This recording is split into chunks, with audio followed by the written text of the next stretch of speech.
सूर्यकवचं ध्यानम् उदयाचलमागत्य वेदरूपमनामयं तुष्टावपरया भक्ता वालखिल्यादिभिर्वृतं देवसुरैः सदा वन्द्यं ग्रहैश्च परिवेष्टितं ध्यायन् स्तवन् पठन् नाम यः सूर्यकवचं सदा।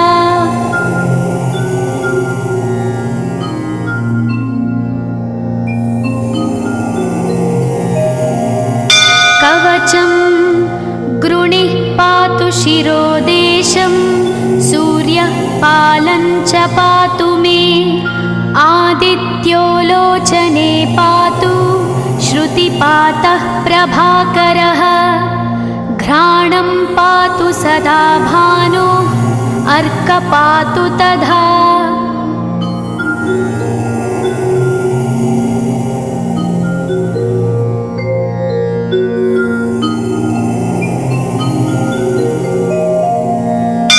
जिह्वं पातु जगन्नाथः कण्ठं पातु विभावसु स्कन्धौ ग्रहपतिः पातु भुजौ पातु प्रभाकरः अहस्करः पातु हस्तौ हृदयं पातु भानुमान्।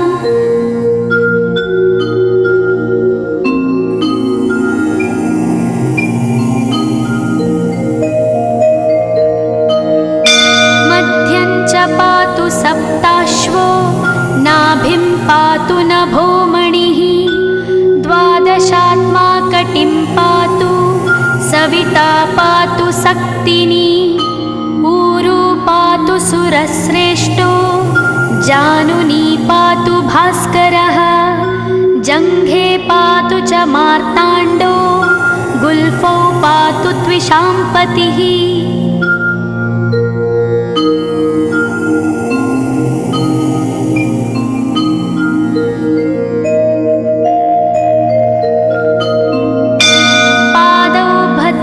सदा पातु मित्रोऽपि सकलं वपुः वेदत्रयात्मकः स्वामिन् नारायण जगत्पते आयतयामं तं कञ्ची द्वेदरूपः प्रभाकरः स्तोत्रेणानेन सन्तुष्टो वालखिल्यादिभिर्वृतः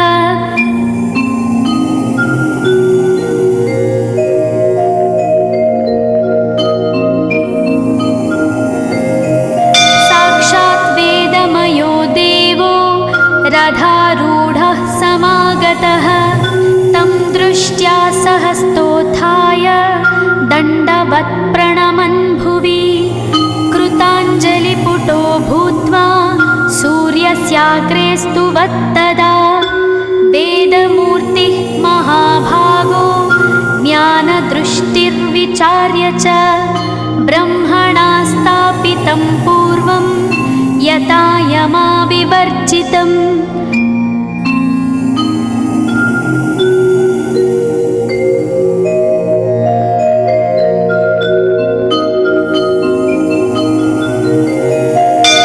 सत्त्वप्रधानं शुक्लाख्यं वेदरूपमनामयं शब्दब्रह्ममयं वेदं सत्कर्म ब्रह्मवाचकम् मुनिमध्यापयामास प्रथमं सविता स्वयं तेन प्रथमदत्तेन वेदेन परमेश्वरः यज्ञवल्क्यो मुनिश्रेष्ठः कृतकृत्यो भवत्तदा।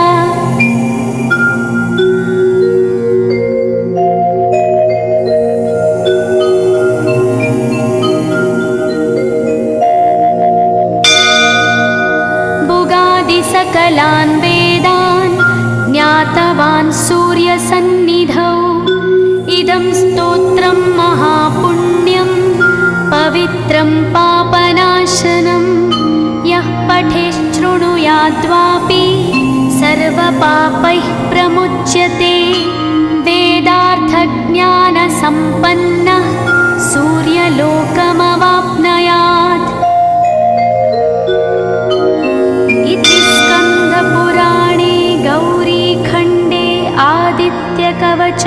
सम्पूर्णम्।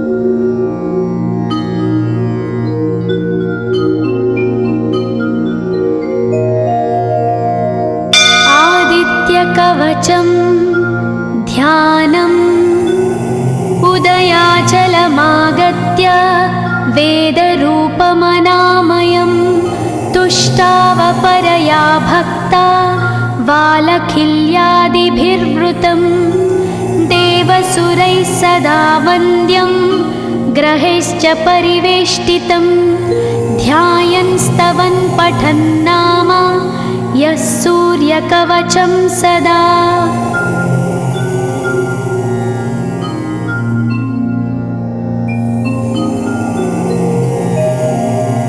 कवचं गृणिः पातु शिरोदेशं सूर्यः पालं च पातु मे आदित्यो लोचने पातु श्रुतिपातः प्रभाकरः घ्राणं पातु सदा भानो अर्क पातु तथा।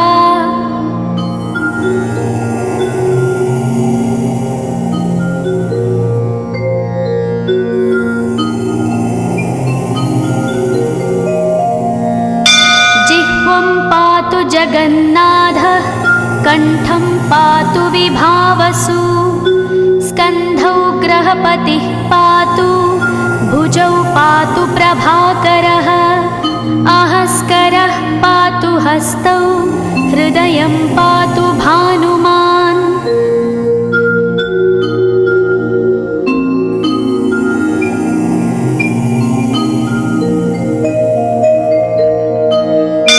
मध्यं च पातु सप्ताश्वो नाभिं पातु नभोमणिः द्वादशात्मा कटिं पातु सविता पातु सक्तिनी ऊरू पातु सुरश्रेष्ठो जानुनी पातु भास्करः जङ्घे पातु च मार्ताण्डो गुल्फौ पातु त्विषाम्पतिः।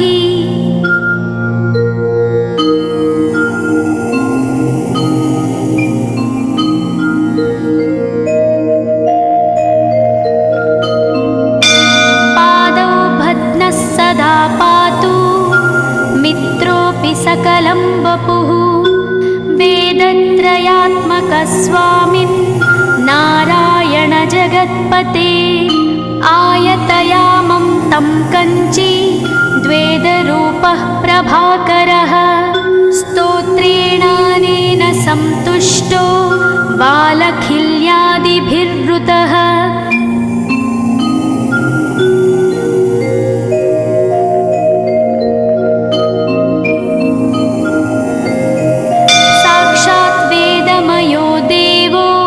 रथारूढः समागतः तं दृष्ट्या सहस्तोत्थाय दण्डवत् प्रणमन् भुवि कृताञ्जलिपुटो भूत्वा सूर्यस्याग्रे स्तुवत्तदा वेदमूर्तिः महाभागो ज्ञानदृष्टिर्विचार्य च ब्रह्मणा स्थापितं पूर्वं यथा यमाविवर्जितम्।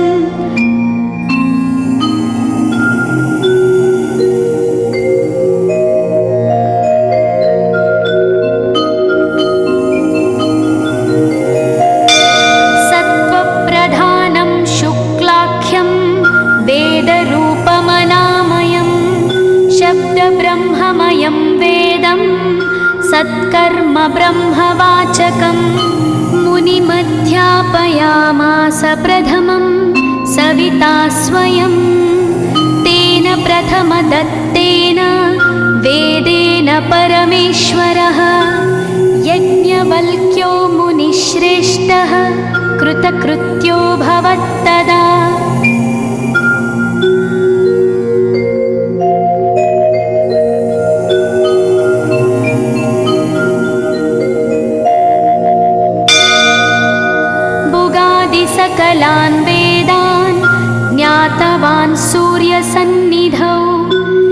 वेदं स्तोत्रं महापुण्यं पवित्रं पापनाशनं यः पठेच्छृणुयाद्वापि सर्वपापैः प्रमुच्यते वेदार्थज्ञानसम्पन्नः सूर्यलोकमवाप्नुयात् इति स्कन्दपुराणे गौरीखण्डे आदित्यकवचं सम्पूर्णम्।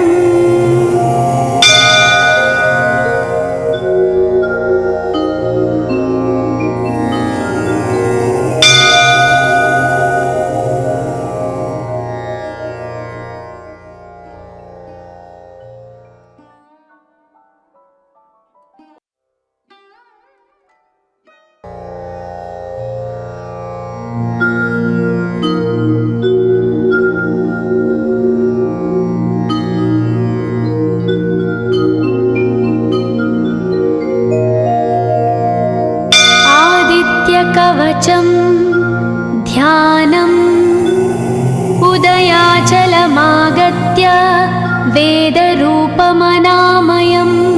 तुष्टावपरया भक्ता वालखिल्यादिभिर्वृतं देवसुरैः सदा वन्द्यं ग्रहैश्च परिवेष्टितं ध्यायन् स्तवन् पठन् नाम यः सूर्यकवचं सदा।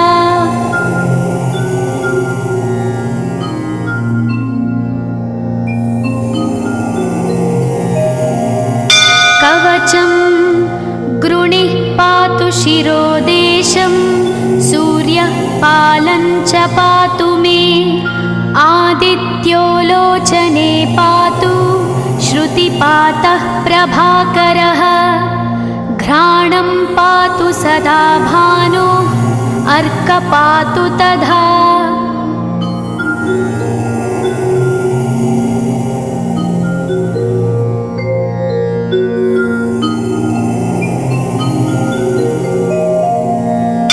जिह्वं पातु जगन्नाथः कण्ठं पातु विभावसु स्कन्धौ ग्रहपतिः पातु भुजौ पातु प्रभाकरः अहस्करः पातु हस्तौ हृदयं पातु भानुमान्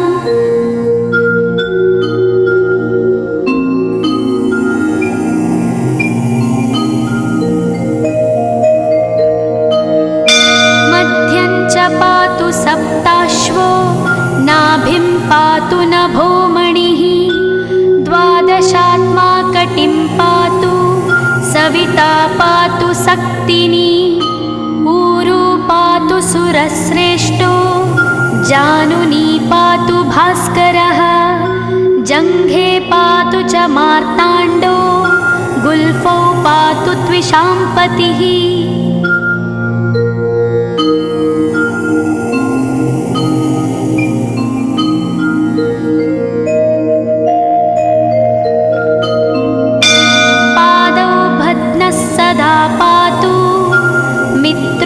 सकलं वपुः वेदत्रयात्मकस्वामिन् नारायण जगत्पते आयतयामं तं कञ्ची द्वेदरूपः प्रभाकरः स्तोत्रेणानेन सन्तुष्टो वालखिल्यादिभिर्वृतः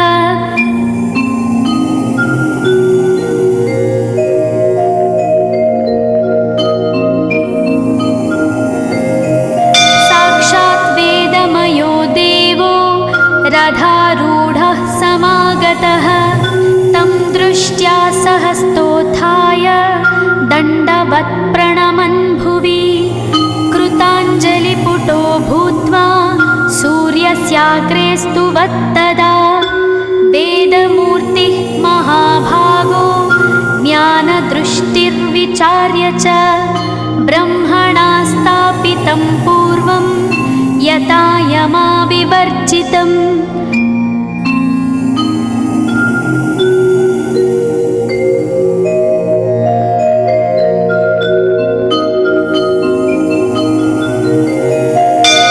सत्त्वप्रधानं शुक्लाख्यं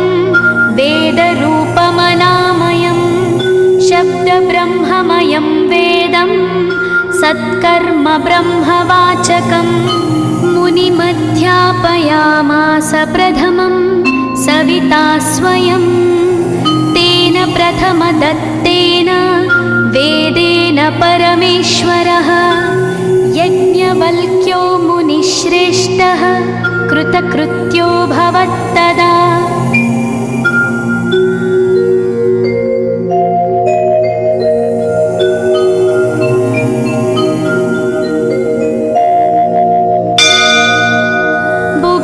सकलान् वेदान् ज्ञातवान् सूर्यसन्निधौ इदं स्तोत्रं महापुण्यं पवित्रं पापनाशनं यः पठेच्छृणुयाद्वापि सर्वपापैः प्रमुच्यते वेदार्थज्ञानसम्पन्नः सूर्यलोकमवाप्नुयात्।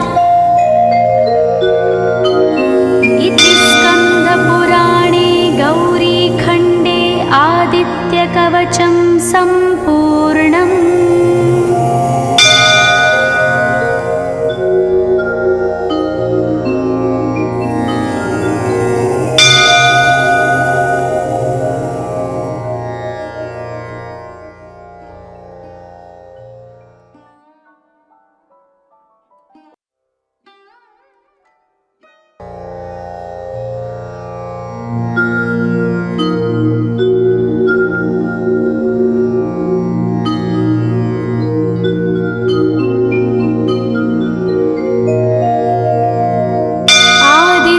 कवचं ध्यानम् उदयाचलमागत्य वेदरूपमनामयं तुष्टावपरया भक्ता वालखिल्यादिभिर्वृतं देवसुरैः सदा वन्द्यं ग्रहैश्च परिवेष्टितं ध्यायन् स्तवन् पठन् नाम यः सूर्यकवचं सदा।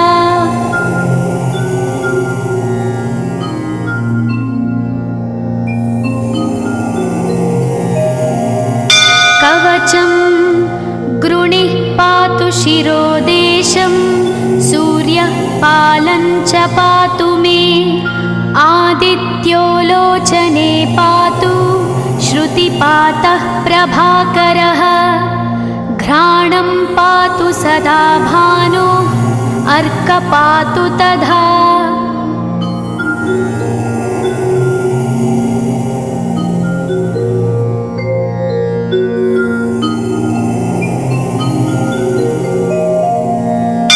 जिह्वं पातु जगन्नाथः कण्ठं पातु विभावसु स्कन्धौ ग्रहपतिः पातु भुजौ पातु प्रभाकरः अहस्करः पातु हस्तौ हृदयं पातु भानुमान्।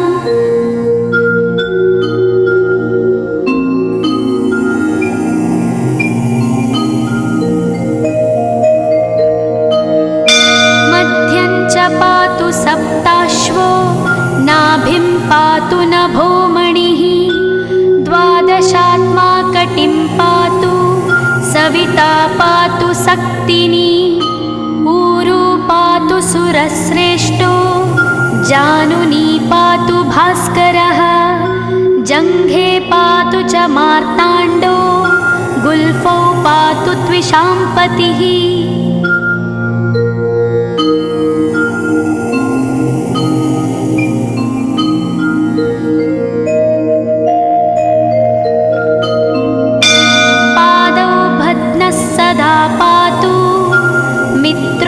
सकलं वपुः वेदत्रयात्मकस्वामिन् नारायण जगत्पते आयतयामं तं कञ्ची द्वेदरूपः प्रभाकरः स्तोत्रेणानेन सन्तुष्टो वालखिल्यादिभिर्वृतः।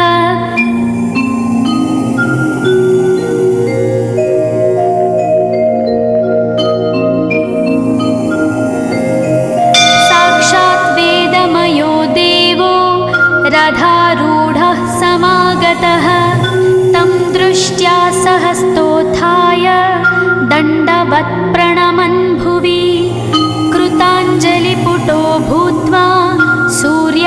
व्याघ्रेस्तु वत्तदा वेदमूर्तिः महाभागो ज्ञानदृष्टिर्विचार्य च ब्रह्मणा स्थापितं पूर्वं यथा यमाविवर्जितम्।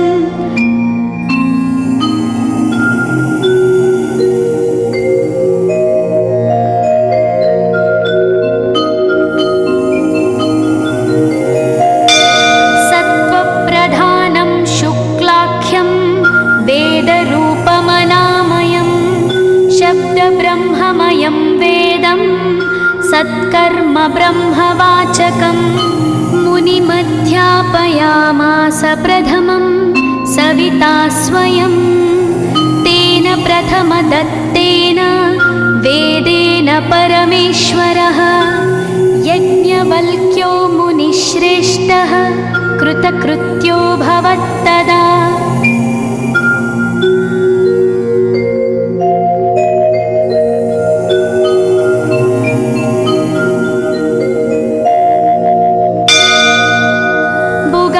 सकलान् वेदान् ज्ञातवान् सूर्यसन्निधौ इदं स्तोत्रं महापुण्यं पवित्रं पापनाशनं यः पठेच्छृणुयाद्वापि सर्वपापैः प्रमुच्यते वेदार्थज्ञानसम्पन्नः सूर्यलोकमवाप्नुयात्।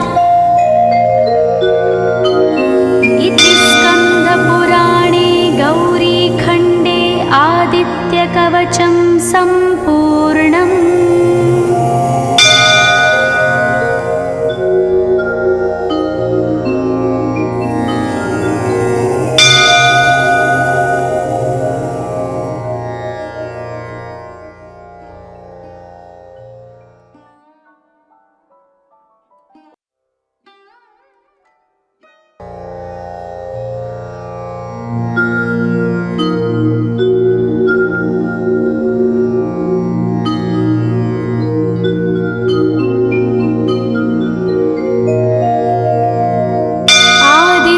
कवचं ध्यानम् उदयाचलमागत्य वेदरूपमनामयं तुष्टावपरया भक्ता वालखिल्यादिभिर्वृतं देवसुरैः सदा वन्द्यं ग्रहैश्च परिवेष्टितं ध्यायन् स्तवन् पठन् नाम यः सूर्यकवचं सदा।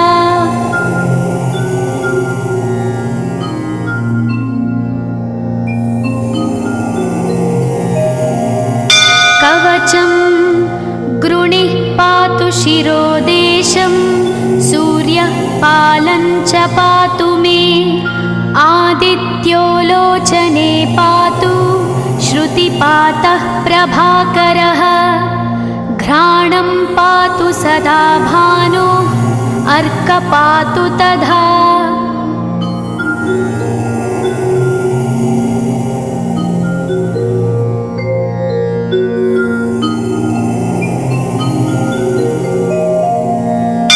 जिह्वं पातु जगन्नाथः कण्ठं पातु विभावसु स्कन्धौ ग्रहपतिः पातु भुजौ पातु प्रभाकरः आहस्करः पातु हस्तौ हृदयं पातु भानुमान्।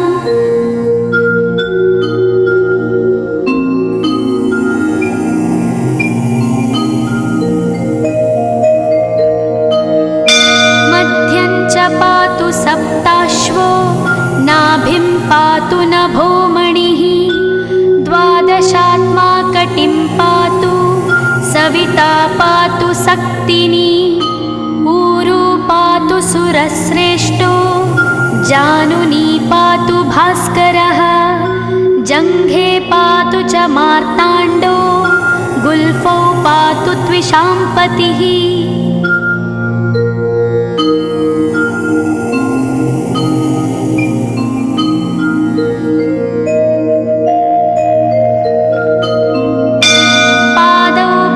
सदा पातु मित्रोऽपि सकलं वपुः वेदत्रयात्मकस्वामिन् नारायण जगत्पते आयतयामं तं कञ्ची द्वेदरूपः प्रभाकरः स्तोत्रेणानेन सन्तुष्टो वालखिल्यादिभिर्वृतः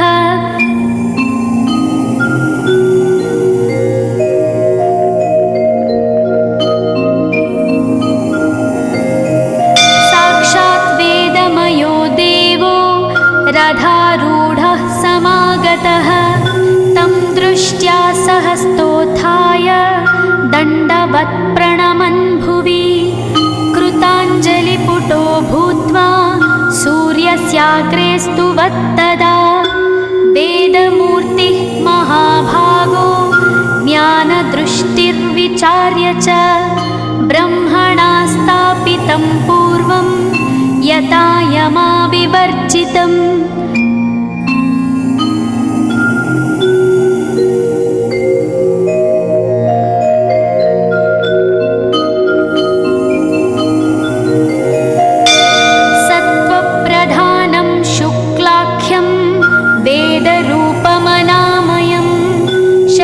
ब्रह्ममयं वेदं सत्कर्म ब्रह्मवाचकं मुनिमध्यापयामास प्रथमं सविता स्वयं तेन प्रथमदत्तेन वेदेन परमेश्वरः यज्ञवल्क्यो मुनिश्रेष्ठः कृतकृत्यो भवत्तदा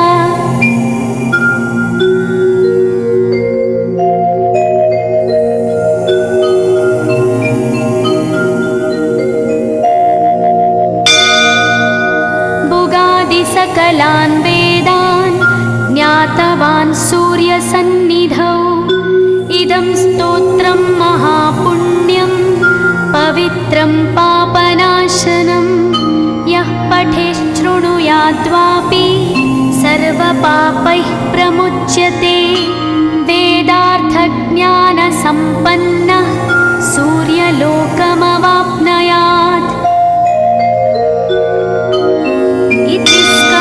पुराणे गौरीखण्डे आदित्यकवचं सम्पूर्णम्।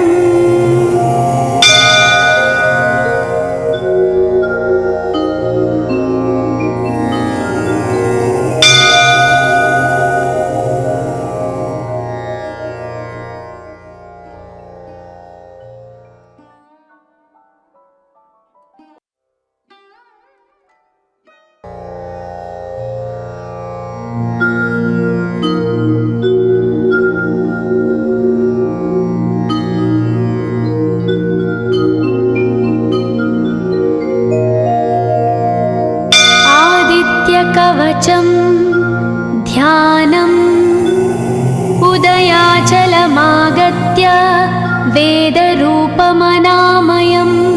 तुष्टावपरया भक्ता वालखिल्यादिभिर्वृतं देवसुरैः सदा वन्द्यं ग्रहैश्च परिवेष्टितं ध्यायन् स्तवन् पठन् नाम यः सूर्यकवचं सदा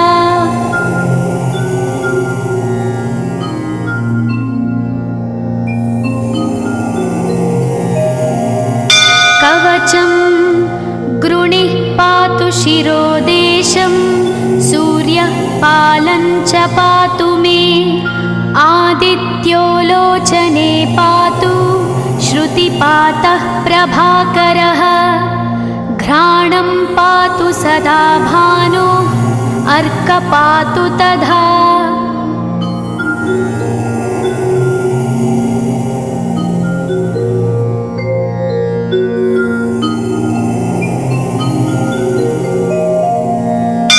जिह्वं पातु जगन्नाथः कण्ठं पातु विभावसु स्कन्धौ ग्रहपतिः पातु भुजौ पातु प्रभाकरः आहस्करः पातु हस्तौ हृदयं पातु भानुमान्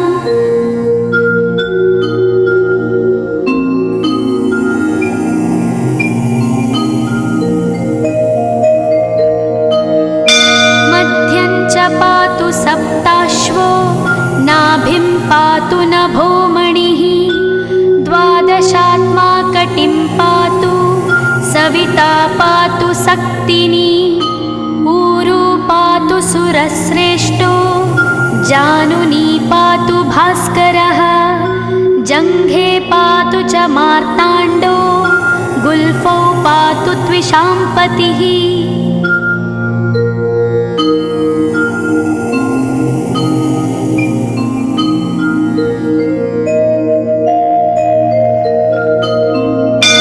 पादौ भद्नः सदा पातु मित्रोऽपि सकलं वपुः वेदत्रयात्मकः स्वामिन् नारायण जगत्पते आयतयामं तं कञ्ची द्वेदरूपः प्रभाकरः स्तोत्रेणानेन सन्तुष्टो वालखिल्यादिभिर्वृतः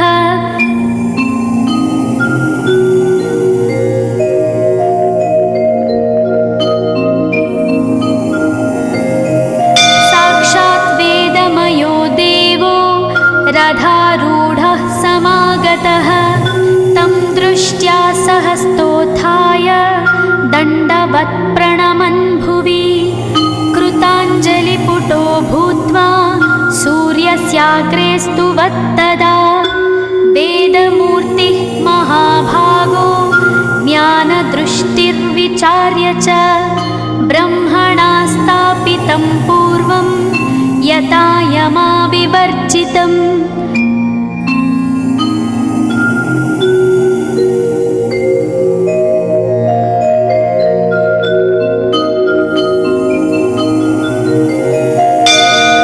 सत्त्वप्रधानं शुक्लाख्यं वेदरूपमनामयं शब्दब्रह्ममयं वेदं सत्कर्म ब्रह्मवाचकं मुनिमध्यापयामास प्रथमं सविता स्वयं तेन प्रथमदत्तेन वेदेन परमेश्वरः यज्ञवल्क्यो मुनिश्रेष्ठः कृतकृत्यो भवत्तदा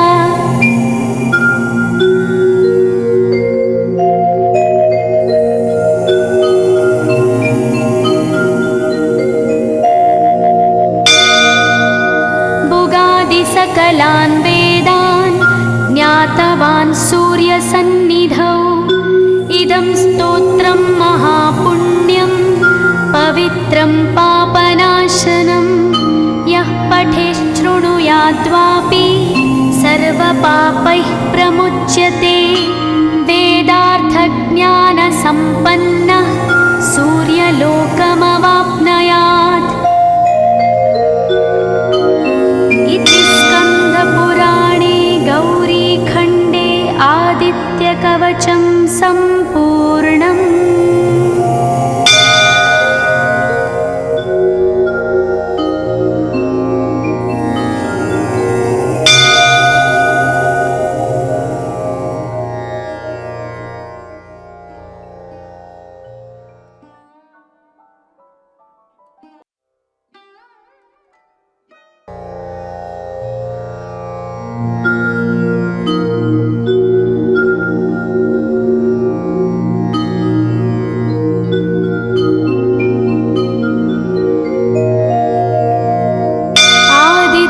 कवचं ध्यानम् उदयाचलमागत्य वेदरूपमनामयं तुष्टावपरया भक्ता वालखिल्यादिभिर्वृतं देवसुरैः सदा वन्द्यं ग्रहैश्च परिवेष्टितं ध्यायन् स्तवन् पठन् नाम यः सूर्यकवचं सदा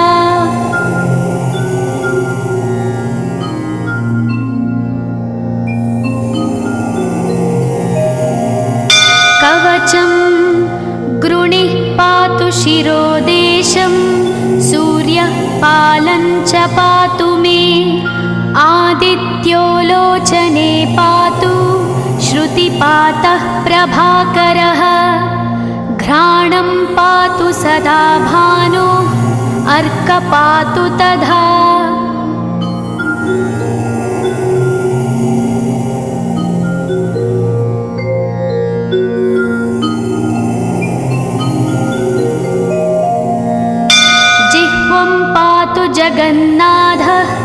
कण्ठं पातु विभावसु स्कन्धौ ग्रहपतिः पातु भुजौ पातु प्रभाकरः आहस्करः पातु हस्तौ हृदयं पातु भानुमान्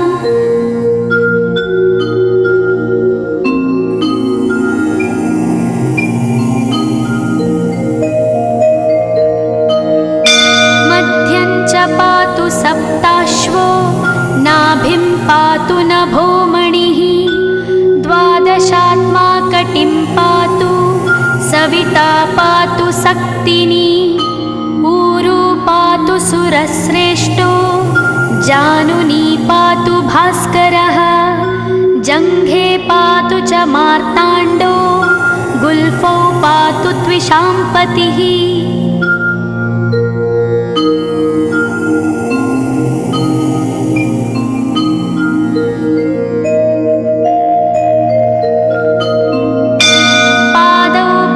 सदा पातु मित्रोऽपि सकलं वपुः वेदत्रयात्मकस्वामिन् नारायण जगत्पते आयतयामं तं कञ्ची द्वेदरूपः प्रभाकरः स्तोत्रेणानेन सन्तुष्टो वालखिल्यादिभिर्वृतः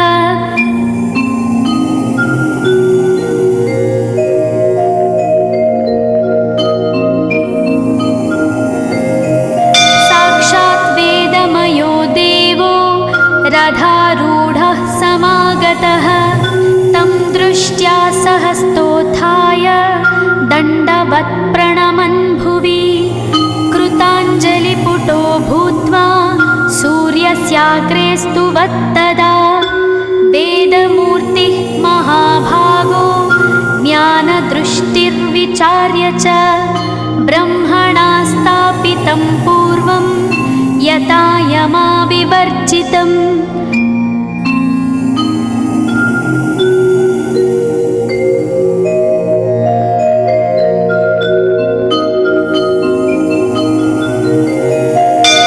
सत्त्वप्रधानं शुक्लाख्यं वेदरूपमनामयं शब्दब्रह्ममयं वेदं सत्कर्म ब्रह्मवाचकम् मुनिमध्यापयामास प्रथमं सविता स्वयं तेन प्रथमदत्तेन वेदेन परमेश्वरः यज्ञवल्क्यो मुनिश्रेष्ठः कृतकृत्यो भवत्तदा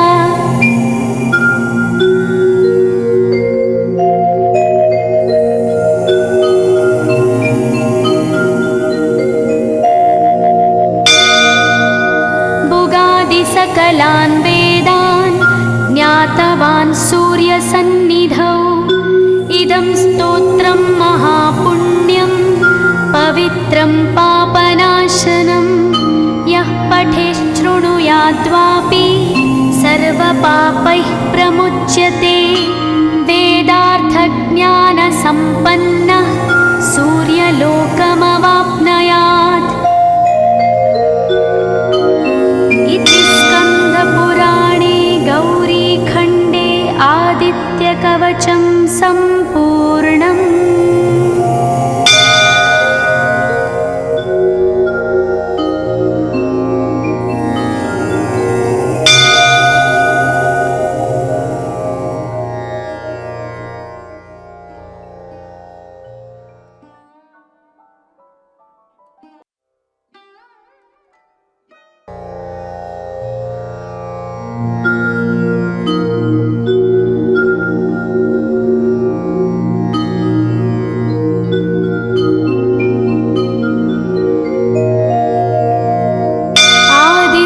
कवचं ध्यानम् उदयाचलमागत्य वेदरूपमनामयं तुष्टावपरया भक्ता वालखिल्यादिभिर्वृतं देवसुरैः सदा वन्द्यं ग्रहैश्च परिवेष्टितं ध्यायन् स्तवन् पठन् नाम यः सूर्यकवचं सदा।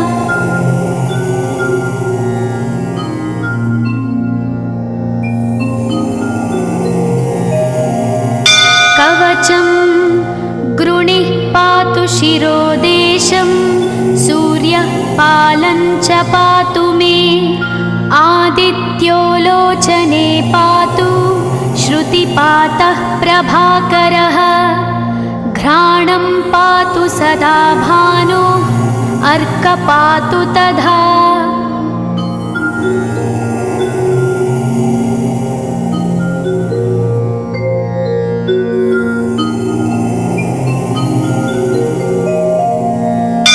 जिह्वं पातु जगन्नाथः, कण्ठं पातु विभावसु।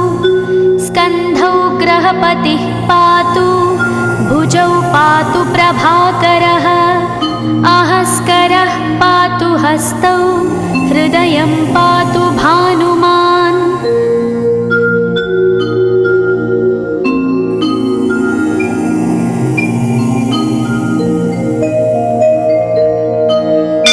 मध्यं च पातु सप्ताश्वो, नाभिं पातु नभोमणिः। द्वादशात्मा कटिं पातु, सविता पातु सक्तिनी। ऊरू पातु सुरश्रेष्ठो, जानुनी पातु भास्करः। जङ्घे पातु च मार्ताण्डो, गुल्फौ पातु त्विषाम्पतिः।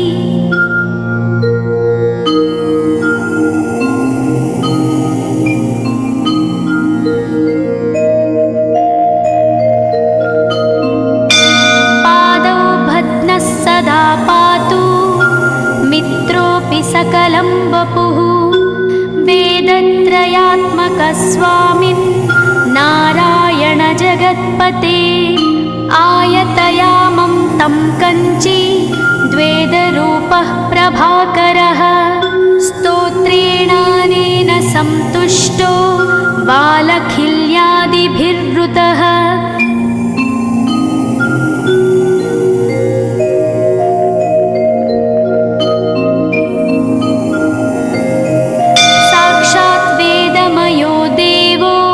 रथारूढः समागतः, तं दृष्ट्या सहस्तोत्थाय, दण्डवत् प्रणमन् भुवि। कृताञ्जलिपुटो भूत्वा, सूर्यस्याग्रे स्तुवत्तदा। वेदमूर्तिः महाभागो, ज्ञानदृष्टिर्विचार्य च। ब्रह्मणा स्थापितं पूर्वं, यथा यमाविवर्जितम्।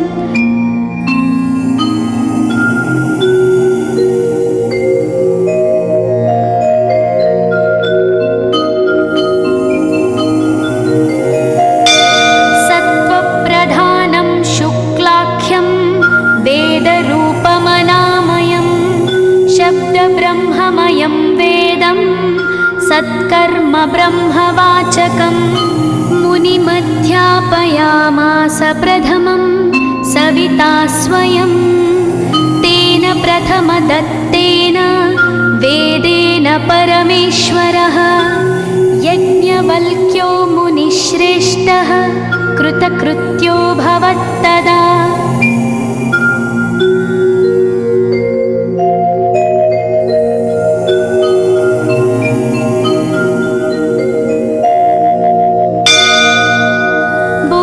सकलान् वेदान्, ज्ञातवान् सूर्यसन्निधौ। इदं स्तोत्रं महापुण्यं, पवित्रं पापनाशनं। यः पठेच्छृणुयाद्वापि, सर्वपापैः प्रमुच्यते। वेदार्थज्ञानसम्पन्नः, सूर्यलोकमवाप्नुयात्। इति स्कन्दपुराणे गौरीखण्डे आदित्यकवचं सम्पूर्णम्।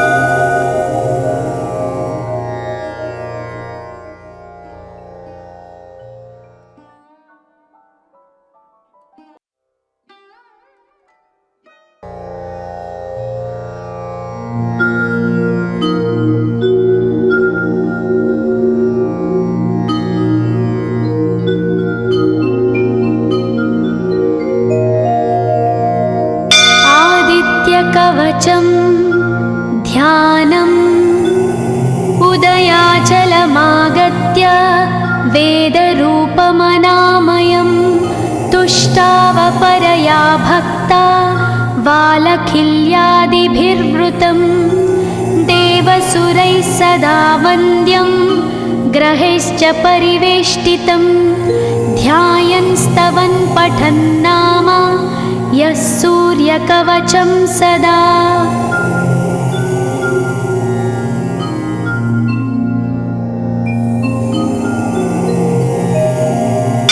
कवचं गृणिः पातु शिरोदेशं सूर्यः पालं च पातु मे आदित्यो लोचने पातु श्रुतिपातः प्रभाकरः घ्राणं पातु सदा भानो अर्क पातु तथा।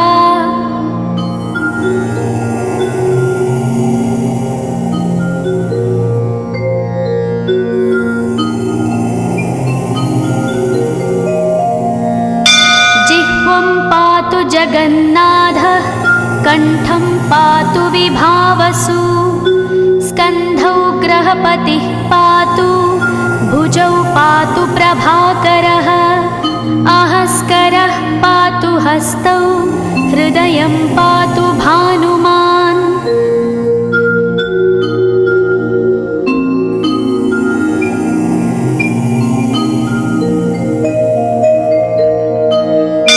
मध्यं च पातु सप्ताश्वो नाभिं पातु नभोमणिः द्वादशात्मा कटिं पातु सविता पातु सक्तिनी ऊरू पातु सुरश्रेष्ठो जानुनी पातु भास्करः जङ्घे पातु च मार्ताण्डो गुल्फौ पातु त्विषाम्पतिः।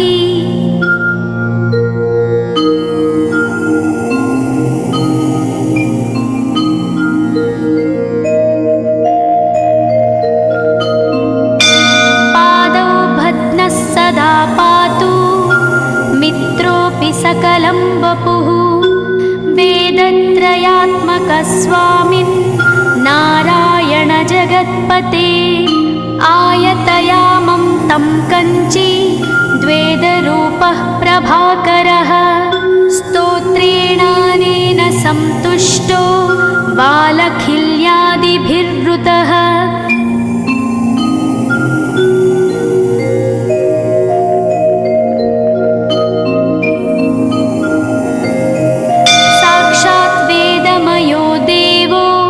रथारूढः समागतः तं दृष्ट्या सहस्तोत्थाय दण्डवत् प्रणमन् भुवि कृताञ्जलिपुटो भूत्वा सूर्यस्याग्रे स्तुवत्तदा वेदमूर्तिः महाभागो ज्ञानदृष्टिर्विचार्य च ब्रह्मणा स्थापितं पूर्वं यथा यमाविवर्जितम्।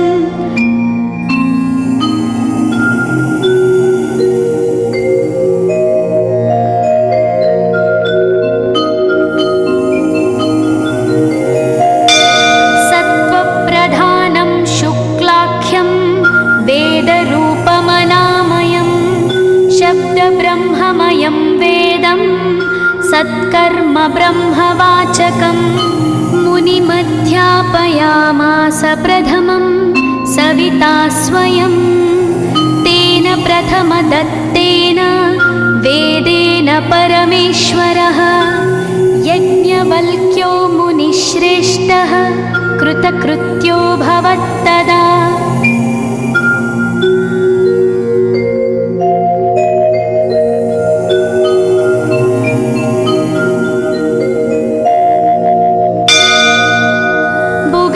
सकलान् वेदान् ज्ञातवान् सूर्यसन्निधौ इदं स्तोत्रं महापुण्यं पवित्रं पापनाशनं यः पठेच्छृणुयाद्वापि सर्वपापैः प्रमुच्यते वेदार्थज्ञानसम्पन्नः सूर्यलोकमवाप्नुयात्।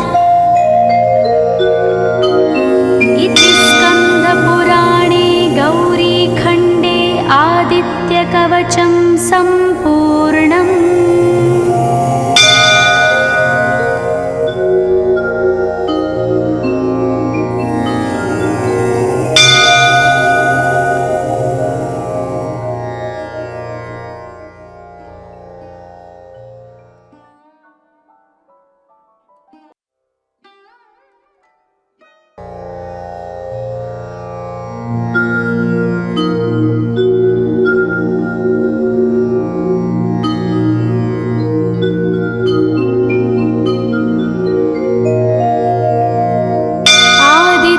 कवचं ध्यानम् उदयाचलमागत्य वेदरूपमनामयं तुष्टावपरया भक्ता वालखिल्यादिभिर्वृतं देवसुरैः सदा वन्द्यं ग्रहैश्च परिवेष्टितं ध्यायन् स्तवन् पठन् नाम यः सूर्यकवचं सदा।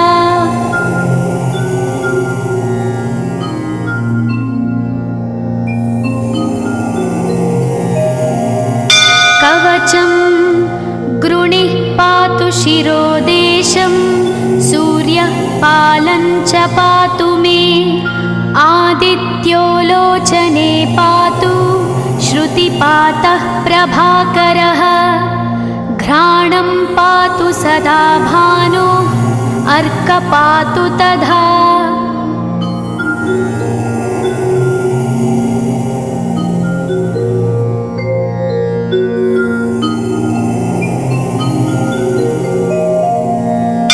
जिह्वं पातु जगन्नाथः कण्ठं पातु विभावसु स्कन्धौ ग्रहपतिः पातु भुजौ पातु प्रभाकरः अहस्करः पातु हस्तौ हृदयं पातु भानुमान्।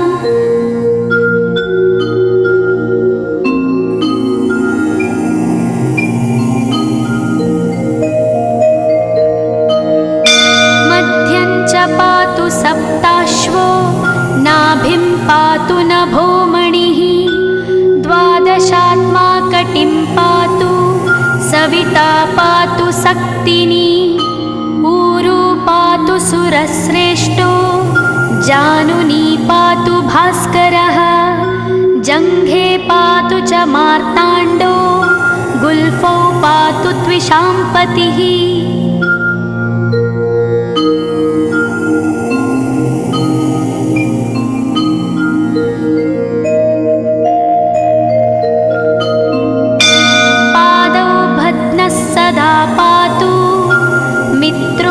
सकलं वपुः वेदत्रयात्मकस्वामिन् नारायण जगत्पते आयतयामं तं कञ्ची द्वेदरूपः प्रभाकरः स्तोत्रेणानेन सन्तुष्टो वालखिल्यादिभिर्वृतः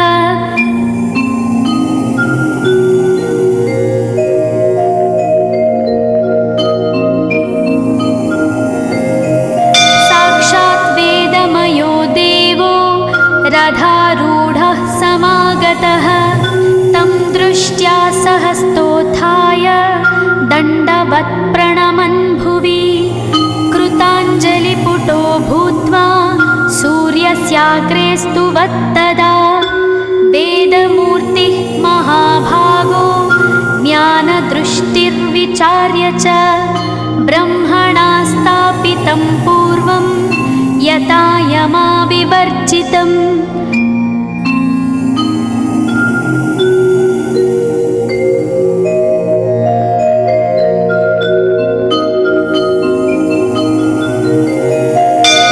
सत्त्वप्रधानं शुक्लाख्यं वेदरूपमनामयं शब्दब्रह्ममयं वेदं सत्कर्म ब्रह्मवाचकम् मुनिमध्यापयामास प्रथमं सविता स्वयं तेन प्रथमदत्तेन वेदेन परमेश्वरः यज्ञवल्क्यो मुनिश्रेष्ठः कृतकृत्यो भवत्तदा।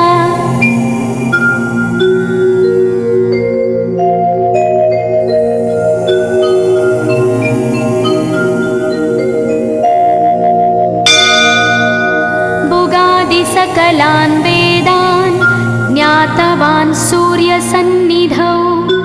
इदं स्तोत्रं महापुण्यं पवित्रं पापनाशनं। यः पठेच्छृणुयाद्वापि सर्वपापैः प्रमुच्यते। वेदार्थज्ञानसम्पन्नः सूर्यलोकमवाप्नुयात्। पुराणे गौरीखण्डे आदित्यकवचं